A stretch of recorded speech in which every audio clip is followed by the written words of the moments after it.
Welcome to the Chronicle YouTube channel. I'm your host, Busta Brown, and today I am with a very interesting young man that you're going to get to know, Mr. Joe Williams.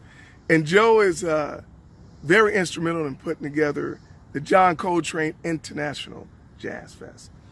International is a big word. International Jazz and Blues Festival. And Blues Festival. That's a big word. People come from all over the world to be a part of the John Coltrane Jazz Fest. Let's go through a little history of Coltrane. Most of us know him, but I don't know if a lot of people realize Coltrane lived here in High Point with the Penn Griffin. Yeah, I mean, Coltrane was born in Hamlet, not too far from High Point, but his developmental years, I think from 3 on to about 17, was here in High Point. So, I mean, these are the creative years. These are the years that you kind of develop your habits and those kind of things. So I think High Point should take a little bit of credit of, who Coltrane is. Absolutely. He went to William Penn. Yeah, went to William Penn, and now that's a school of the arts. And there are a lot of young talent coming out of that school. Yeah. And you're very instrumental in the bus that was erected downtown in High Point. Talk to us about that. No, the statue. Yeah, the statue. Yeah, several years ago, back maybe 2005, I was asked to participate on a board that was trying to get that statue downtown in front of City Hall, and it took some while, and it came to fruition. And now we have a great statue of Coltrane. From there, there was some momentum that was kind of building from that. Then the conversation was, what do we do next? So, me having entertainment experience, was, hey, we should do a festival. And that was a kind of a joint decision. It was a group of us sitting around trying to brainstorm on what we should do. So nothing really came of that immediately. It was just conversation. When they realized what the budgets were like, we did a lot of research. They were like, whoa. And kind of let them know the lay of the land. So that didn't materialize. And then maybe a year or two later, that kind of died down. Got another call, say, would you be interested in having another conversation about festivals? I said, sure. So we got together, and Patrick Harmon and the Hayden Harmon Foundation proposed that they would match funds that we raised to start the first festival. That didn't really turn out very well. Anyway, so he came to me and said, Joe, what would Can't match $5. Yeah. Yeah, he came back, and said, hey, look, what will it take to just that you feel confident to taking that gamble? And, whatever the conversation was, don't remember all of it, but it made me feel comfortable enough to take that leap of faith. And things kind of happened. Reached out to contacts in the industry, and I got good reception. So the first one was purely, first conversations I had was like, why High Point? Where's High Point? Why not Philly? Those kind of conversations. And, I had to give them the history of that Coltrane developmental years were here in High Point, where a lot of people, even myself, earlier years when I was in Philadelphia working at I thought Coltrane was from Philadelphia. So not until I came down here did I know the history of Coltrane. Right. So the second year, I reached out to George. And he said, yeah, all right, we can make that happen, to his agent. And then from George, we Stanley Clark. Yeah, what happened, I reached out for George, and he said, well, Joe, by the way, how do you feel about me bringing Stanley? So, Stanley, I mean, as great as he is, he was not in that initial plan for that second week. I just wanted George Duke, because George Duke, to me, was the guy. Right. And he's one of the most humble guys that in his business. Yeah, that happened. Then along the way, George's wife got sick. Right. And, a month before the festival, his wife passed. I remember that. So I always thought that, okay, I'm gonna have to go to Plan B, and because I just knew he was going to cancel. He said, "No, man, I need to stay busy."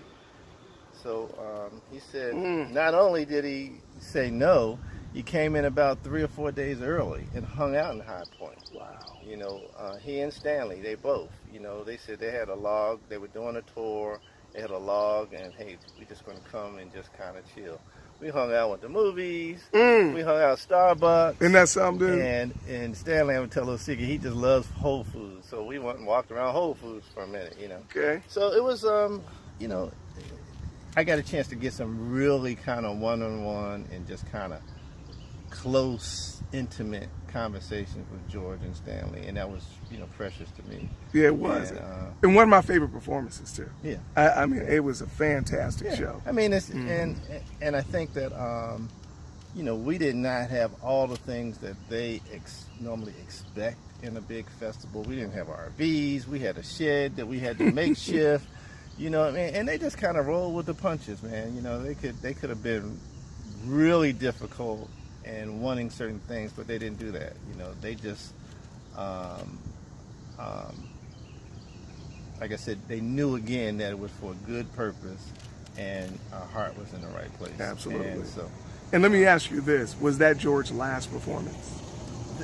Or one of the? That was one of his last that year. Yeah, you know, as we know, Before George he is passed no longer away, here, and you know, I mean, he was just a good dude. Yeah. He was just one of those guys, and I remember sitting at the hotel, and a bunch of people, oh, that's George Duke, you know, wanted to come over, and you know, naturally, we always want to protect the artists, make sure that, you know, they're not being bothered.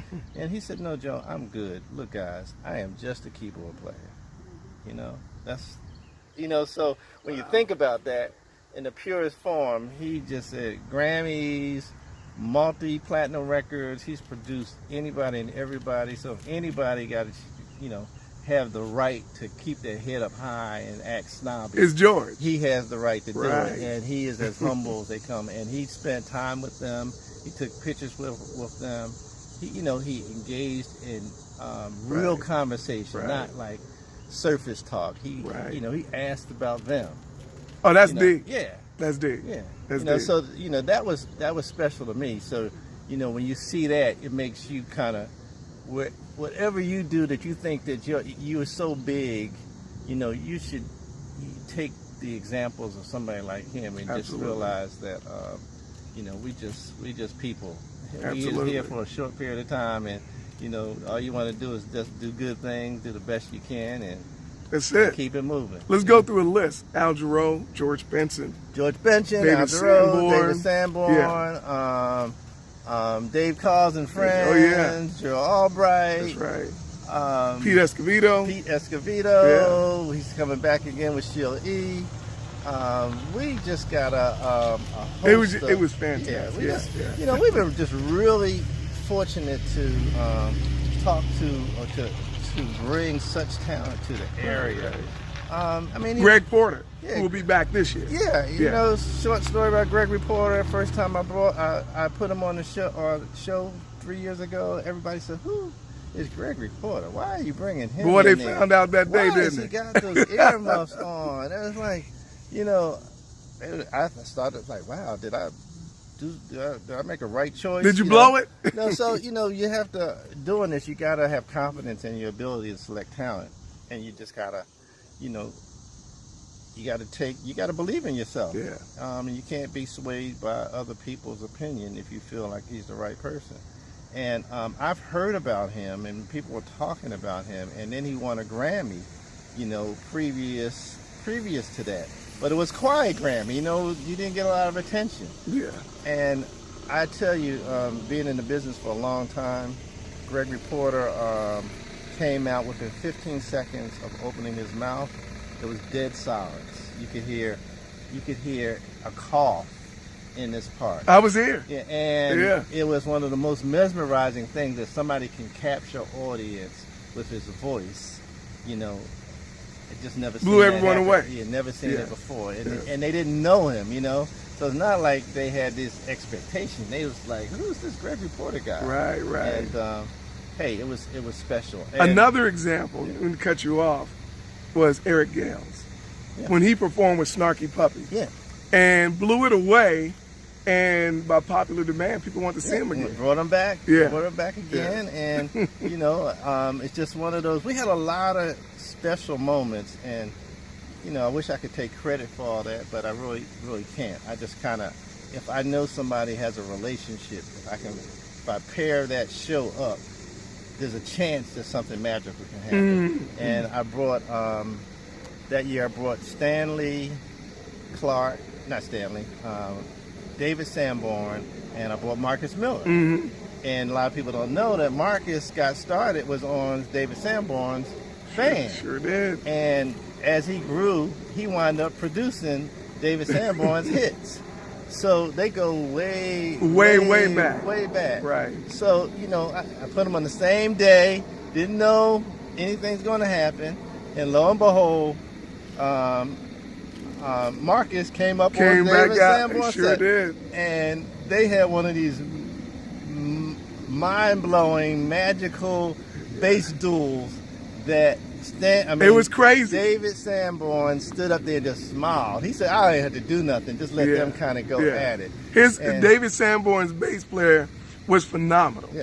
And I'm like, I wonder what Marcus is back there thinking. Yeah. And then shortly after that, he comes out. He comes out. It was out, crazy. Afterwards, you know, I was in the RV with David. He said, Joe, you know I travel all around the world, and every festival it is, man. This is a really good festival. And I want to tell you this. What just happened on that stage has only happened 3 times in his entire career. 3 times. That's David serious. Sanborn. You know, so, That's serious. You know, and then, you know, Snarky came, we had Layla on, and people didn't realize that Layla won a Grammy with Snarky Puppy. Right. So, hey. It was crazy, right? Kenny G was here. Yeah, Layla came out. George Benson. Yeah. The list kind of goes on. But anyway, not to cut you off, Layla came out. Yeah, Layla came out, and she got on Snarky's set. Yeah, sure did. You know, so it's just been those kind of moments. Magical moments. Yeah, and at our festival, you know, most times artists perform, hey, where's the car? Get me back to my hotel. Man, artists don't leave. It's like a frat party backstage. Sure they sit is. back and they just catch up and they chat and they, hey, let's get together and do things and that kind of thing. So, you know, we couldn't put a lot of people together in many different ways. Yeah, it's fantastic.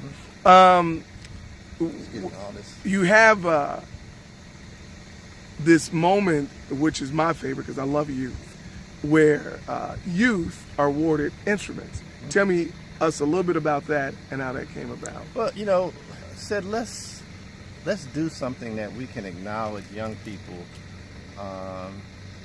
at this festival. So I have a relative that was in the music instrument business. So made a call and said, look, you know, would like to do something with music instruments. So we chatted and he said, look, I'm gonna make some calls. And we said, let's start a music instrument contest. So the other board members, we got together, we chatted, we kind of fine-tuned it and said, if we have students that have aptitude in music, but just don't have the means, if they would write an essay, and the essay is compelling, we would honor them with a brand new instrument. So that's how it started. That's fantastic. And to date, I think this year, after we're done, we will probably pass the $100,000 worth of instruments that we've given, you know, value. You know. That's big. So that's major, and we expanded this contest statewide. Wow, that's big. And then you have the Coltrane Youth All-Star Band. Yeah. My son played 2 years. He played the bass, Cameron. The Youth All-Star, that is awesome, High Point Arts Council. You Right. know, Debbie Lumpkins and them, and I think Wally West, Wally, that's their brainchild. And, Clint. Yeah, and Clint, and I think that's a wonderful thing. It's a wonderful thing to honor Coltrane. And what comes out of that workshop, every year they open up the festival, and they've done that since the beginning. So I think that's something that we look forward to for the existence of this festival. There will always be kids from the workshop band, if it's still in existence, that will open up the Coltrane Festival. Absolutely. People come from all over the world. Where's the furthest someone's come from that you? We had London.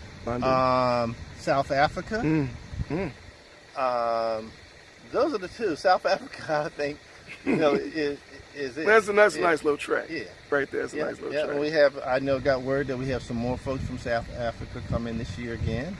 They're coming, they're coming from far away for different reasons. And I wish I could just kind of put it in a bottle and say this is it. But I think it's the combination of different things. And I was, talking to Pancho Sanchez, which has been an artist that performed twice. And like, man, what is, he came the first time, he loved it, he called back, he reached out and said, look, I want to be back on the show again. And he did a fantastic job. Both he was times. bad to the bone, boy. And so we said, what is it about the festival? Earl Clue said, Joe, I do my own festival, but this is special. So you're getting these kind of compliments, and you're getting, Kenny G, it's Kenny G. He sold more records as a instrumentalist than anybody in the history of music. So, he says, hey, man, I'm here whenever you need me. So those kind of... I remember when he was on stage, he talked about this being one of the best. Yeah. I've heard that from several artists, and which is a big deal. Tell us about the lineup this year. Well, this year, in putting the lineup together, it's a process that starts maybe a year ago, right? Actually, I had to start thinking about next year's festival now. And through the years, I've always wanted Diane Reeves, but timing just didn't make sense or was just not the right fit. So I had Diane Reeves scheduled actually last year, and she was doing a date in one of the islands off of Michigan. And for her to get here, she would have to catch a boat, then fly to Detroit, and then get here. And logistically, it just wasn't going to make sense. So, we kind of worked it out for her to come this year. And I wanted to acknowledge more women in jazz. Okay. I thought it's important that they get recognized. So I looked at several artists, Cherry Lynn Carrington, a couple, and so we landed on Diane Reeves, and gotten calls from Pete Escovedo, after he did the Latin All-Stars. He said, man, I want to come back, I want to bring my whole orchestra, and I thought it would just be wonderful to Sheila. to bring her daughter. So we talked and said, look, we can make that happen. And so Sheila agreed. So we got dad and daughter coming to the festival. Sheila E, Pete Escovedo will be on this stage. Yeah, absolutely. That's on Sunday, and then on it's an open door for Robbie Coltrane to come, and he hadn't been since the first year. So I've been, every year I send out an invitation. Robbie, to his management, if he wants to come, he's welcome. So this year he said yes, and then I got a call about that I didn't know much about. I knew of her. I didn't know much about Michelle Coltrane, and I got information on her. I heard some of her music, and I was impressed. And how can we not make her a part of it? Right. So move some things around, and we have Michelle Coltrane coming for the first time to the festival. We always have a blues representative, and it's this young girl called Jackie Beeson, and just crazy talented. Been on tour with Gary Clark Jr., and just wanted her to be showcased at this year's festival. So that's Sunday's lineup. I knew that I had to get Greg Reporter back, and I just didn't know when. And so I started early. Greg Reporter was one of the first calls. I actually was in New York, and I sat down with his agent and everything and said, look, we got to make Greg Reporter happen. And I think this is one of the very few dates he's even doing in the States this year, and now he's big time, So, of course, there's a little more, but, we just needed to bring him back, and he's headlining Saturday. And we got Lee Ritenour, he's just a legend. That's huge. Multiple Grammys. That Grammy is huge, bro. Lee Ritenour is in the fiber of music, and I just think that a lot of people don't realize how much success he's has on the records he's played on, and from foreplay to, the list kind of goes on, and I think they'll be pleasantly surprised. Every year I try to find that special talent like Gregory Porter. And I was at a showcase in New York, a Yamaha showcase, and there was a young lady scheduled to perform, and her name was Jasmine Horn. I had heard of her, I got stuff on her, but, just did not know much about her. And I saw her live, and I was just like, that day, I said, I gotta have you for the festival. And she was unsure if she was gonna be over in Tokyo for the Tokyo Jazz Festival. And it worked out. So we got Jasmine Horn this year, and I just like the reaction to Gregory Porter. I think you're going to get the same reaction about Jasmine Horn. Somebody call me, tell me, when are you bringing Jasmine back? Very refreshing personality. That's probably the best way to describe her. Different but refreshing. None of these people are, they're pure. Their music means everything to them. It's not just a way to make money. They kind of believe in the music, and they jazz sing and blues from artists their heart. Are a different kind of breed, man. Yeah. It's I look at it as music. I mean, I know we label things, but I think that I think Gregory Porter could sing anything. I think Jasmine Horn could sing anything.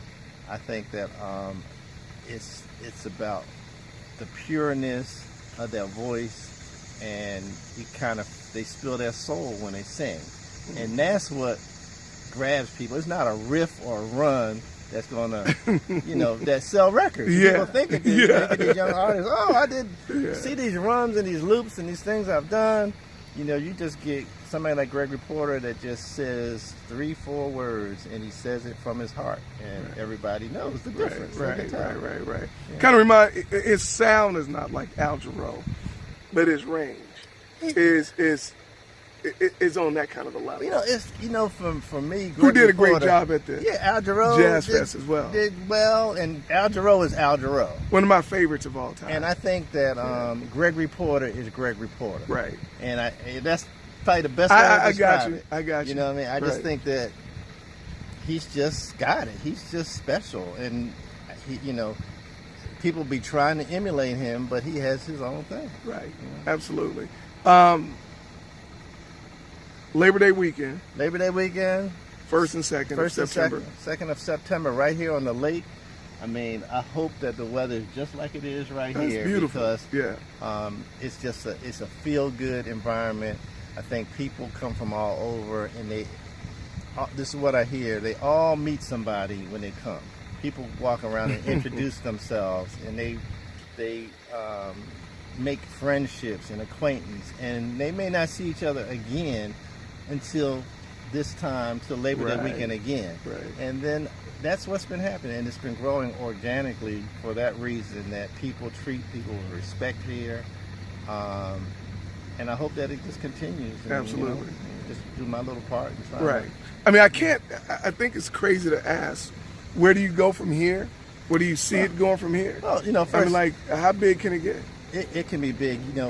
I'm talking, but the thing that make it success, it's a lot of people that participate. There are volunteers that kind of give their time. This is an all volunteer staff. There are people, even some people can't put a lot of time in, but even a little bit, is very helpful. Even Buster, over the years, Buster, you've been on the stage and you have participated. So a lot of people can take credit and kind of feel good about this festival because they had a part, even if it's small. So, come and get your piece of Coltrane. Oh, yeah. And, and it'll be with you for the rest of your life. Absolutely. Winston-Salem, we want you to come on out and represent. We want to see you out here. And it's for everybody. Yeah. It's the International Jazz Fest, and all of the triad represents. But I want to see Winston come out and represent in a big way, big time. Joe, thank you so much for hanging out with me. All right. We look forward to it. And we're going to do a follow-up the weekend of the concert. All right. And we're going to find out who has come the farthest Okay. away, talk to some of the fans, hopefully some of the entertainers, and we just look forward to the Jazz Fest. It's a big deal, and every year it gets better. It's growing. Yes. Come out and support the Coltrane Jazz and Blues Festival, and you see the volunteers around when you come, just shake their hand and just tell them, job well done. Absolutely. Joe Williams.